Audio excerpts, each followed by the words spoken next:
Alright, that's enough.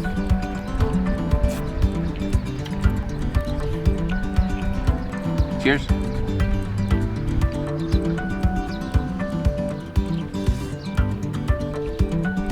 That's right.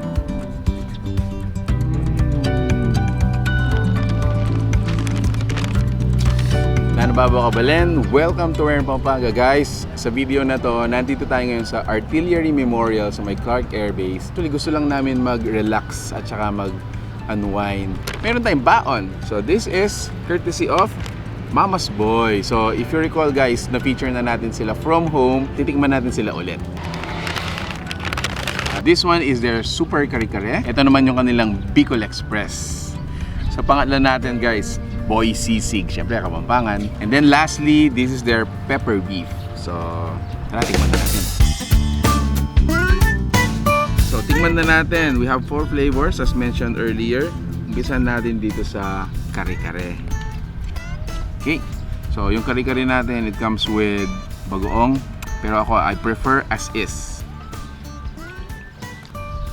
Wow.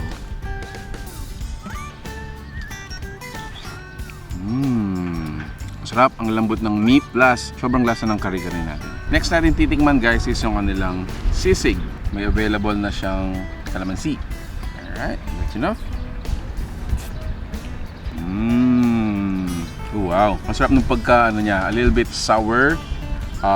Also strong yung green pepper. At in fairness ang sarap ng rice. Cheers! Next is the pepper beef. So yung pepper beef natin comes with, again, calamansi. Just to taste or an option. Guys, I gotta say, yung pepper beef natin, it has a taste of Mediterranean. Para siyang ganun, para siyang authentic shawarma beef. Last but definitely not the least, this is their Bicol Express. And eto yon. Meat is so tender. Meron siyang drizzle ng garlic plus yung green pepper. Again, it's very evident. Perfect location, place for you to unwind, to chill, and what a great way to enjoy more.